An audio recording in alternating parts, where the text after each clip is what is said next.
Hello and welcome. Welcome to this episode about blushing, turning red, ears going beetroot red, cheeks flushing, hot redness appearing and flushing up the throat, or however blushing appears for you. So this is kind of a specialized episode aimed at what I'd call hardcore blushers or people who have a serious problem with it. And in this episode, I'm going to discuss what it is, how to manage it, and how to overcome it. Because I've worked with a bunch of blushers in my communication coaching practice, and you can clear it and flush it out and change it and essentially manage it out of your life. So what is blushing? Blushing is this curious phenomenon where the face or parts of the face turn red.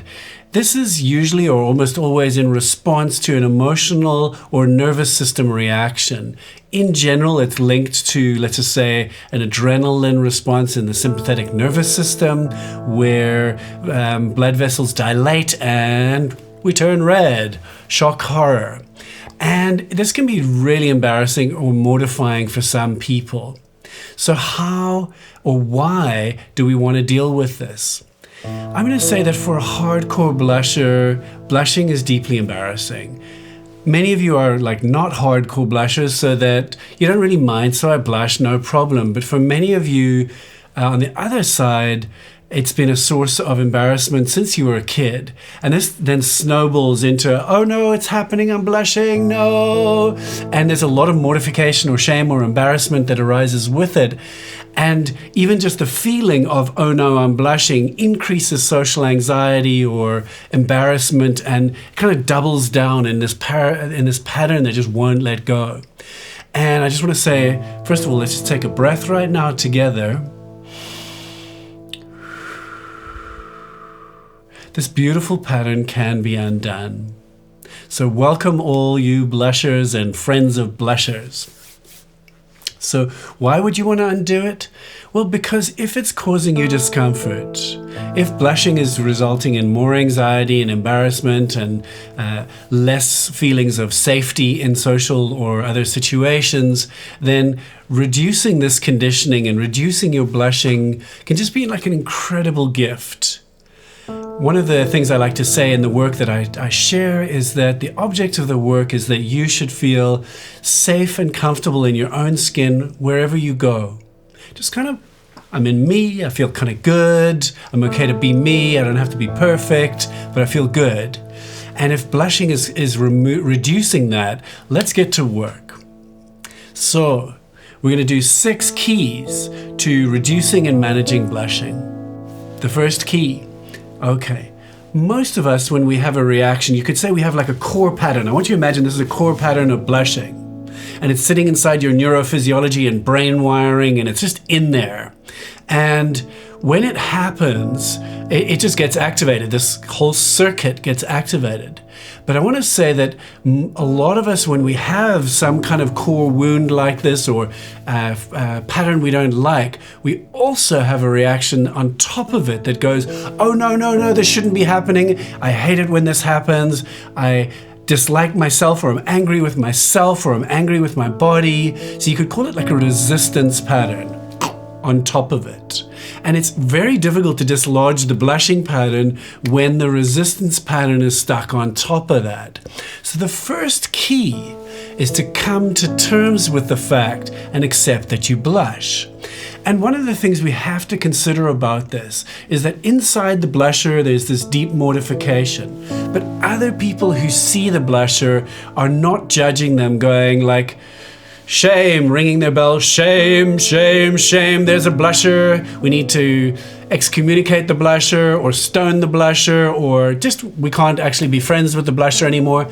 No one cares about you blushing other than you. Some people are kind of nasty teasers. They will say, oh, beetroot, or whatever they'll say, and that's on them. That's their own kind of stuff.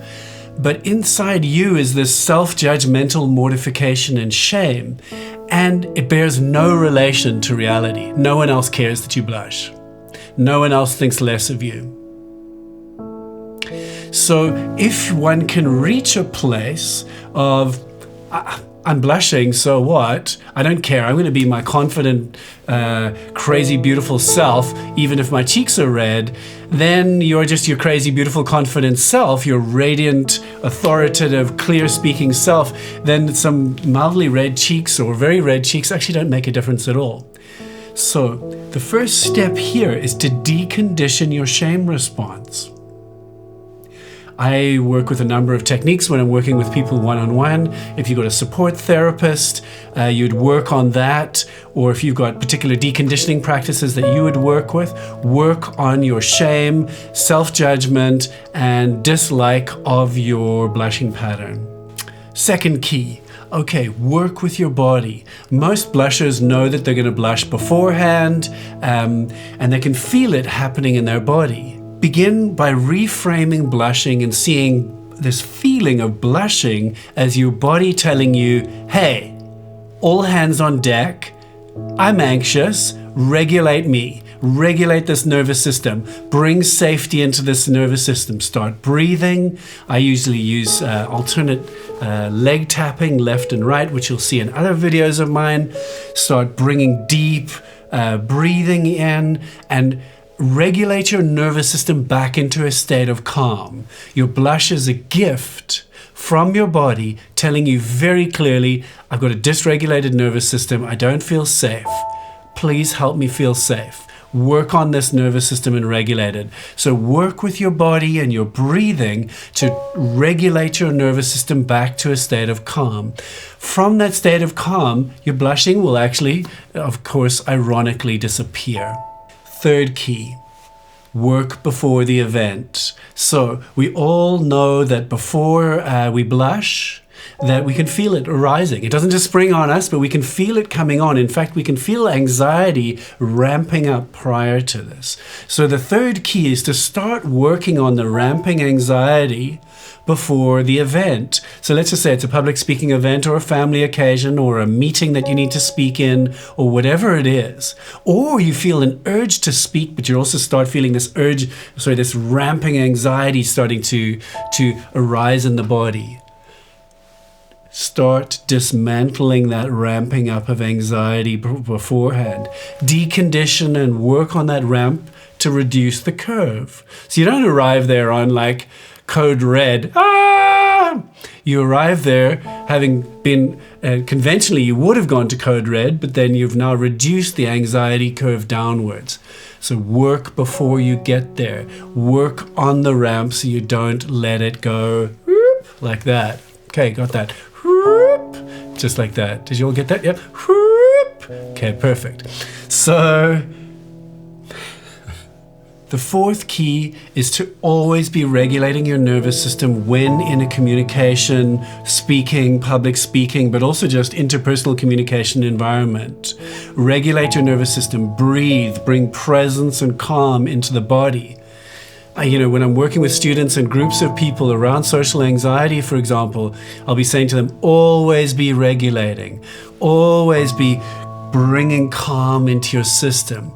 So while you're communicating or when you arrive at that event, be regulating your nervous system and bringing in calm all the way through, grounding yourself. And so what that means is you'll be much less likely to blush and much more likely to communicate exactly what you mean from a space of calm, authority, heart, and clarity. The fifth key. So key the fifth is to clean up afterwards.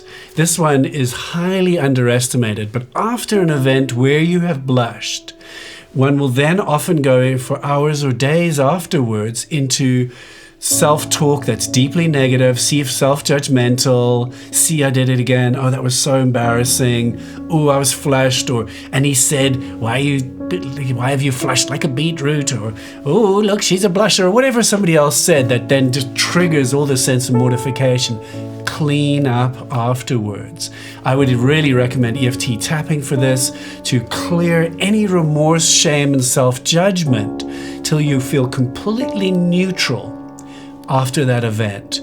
Cleaning up afterwards reduces the ramp the next time you speak. And so you work before, during, and after every event to clear this up. I call this my Radiant Voices timeline process. I teach it. Here it is for you. Use it. It's super potent. Key the sixth. Sixth key is to clear up your history. Is to go back, and you can journal about this, but work with your trusted therapist or EFT or EMDR or whatever way you have of clearing old, nasty, pernickety, stuck memories. Go back in your memory banks and recall childhood and adolescent and other memories where you've blushed, where you still feel a sense of embarrassment, or you know that these were key moments in your developmental history that programmed inside you, see, I'm a blusher and I should be ashamed and it's awful. Go back and clear them till you feel completely neutral about them, till you're like, sue me, I blushed. I blushed, my cheeks turned red. I love me, I'm good with me. Clear them till they're neutral, and then ideally replace them with positive belief systems like my cheeks are gorgeous and I really don't care if I blush, and I'm just going to talk anyway, and I'm just willing to show and share myself as this authentic, vulnerable, beautiful human being in this world. And so those are the 6 keys. So thank you so much for joining me here. If blushing is a big thing for you, I really recommend doing the work, getting in there. When I work with folks, it doesn't take that many sessions to clear this. So just do the work and you can be free of it. You know, we're all human, so there'll be sometimes you will blush, but by and large, you can reduce this pattern or this piece of conditioning down to pretty much nothing. And so I'm just sending you all the love and all the good wishes, and may you put yourself out there and speak with authority, clarity, warmth, and a big open heart.